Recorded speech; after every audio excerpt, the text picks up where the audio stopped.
Hi. டே 17 365 movie சேலஞ்சில் 17th டேக்கு வந்துட்டோம். மூவிக்கு கிளம்புறோம். என்ன மூவி என்ன தேட்டருன்றதை எப்பவும் போல் ரிவ்யூவில் வரும் பாருங்கள். இன்றைக்கும் ஆக்சுவலாக அதர் லாங்குவேஜ் தான். தமிழ் படம் எப்போ வரும்னு தான் நாங்களும் எதிர்பார்த்துட்ருக்கோம். இதுதான் லாஸ்ட்டாக குட் பேட் அக்லி பார்த்தது தமிழில். அதுக்கப்புறம் இன்னும் நமக்கு தமிழ் மூவி எதுவுமே ஷோ டைமிங்கோ இல்லை படமும் எதுவும் தேட்டரில் அவைலபிளாக இல்லை. ஸோ நாளைக்கு ரிலீஸ் ஆகும்னு பார்க்குறோம். நாளைக்கு மேபி முடிஞ்சால் தமிழ் படம் பார்க்கலாம். சப்போர்ட் பண்ணுங்கள், சப்ஸ்கிரைப் பண்ணுங்கள், மறக்காமல் சப்ஸ்கிரைப் பண்ணுங்கள். பாய்.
Day 17 மூவி கம்ப்ளீட் பண்ணியாச்சு. Movie name the Dog Man. Animation movie தான். இங்கே ஃபீனிக்ஸ் மால் தான் வந்திருக்கோம். ஷோ டைமிங் பார்த்தீங்கன்னா 1:30 ஷோ. அண்ட் இப்போ நம்ம சேனலில் என்னென்னா 365 days to 365 மூவி தேட்டரில் பார்க்கணும். இப்போ ஏப்ரல் 1 அந்த சேனல் ஸ்டார்ட் பண்ணியிருக்கோம். ஸோ ஆல்ரெடி 16 மூவிஸ் பார்த்துருக்கோம். இன்றைக்கி 17th டே கம்ப்ளீட் பண்ணியிருக்கோம். இந்த மாதிரி 17th மூவி பார்த்துருக்கோம்.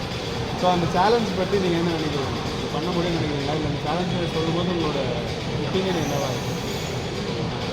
லைக் கன்சிஸ்டண்ட்டாக கொஞ்சம் கண்டிப்பாக கன்சிஸ்டன்சி கன்வீட்ஸ் ஆர்ட்ஸ் அப்படின்னு சொல்லுவாங்க. என்னன்னா லைக் நம்ம ஒரு விஷயம் பிடிச்சி தான் பண்ண போகிறோம். கண்டிப்பாக மூவி பண்ண கூட இருக்குது. கண்டிப்பாக ஸோ அது அப்போ ஈஸியாக இருக்குது. அந்த எனர்ஜி லெவல்ஸ் ஈஸியாக இருக்குது. அது போட்டோம்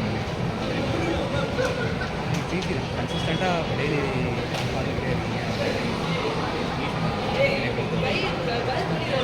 ரொம்ப தேங்க்ஸ்.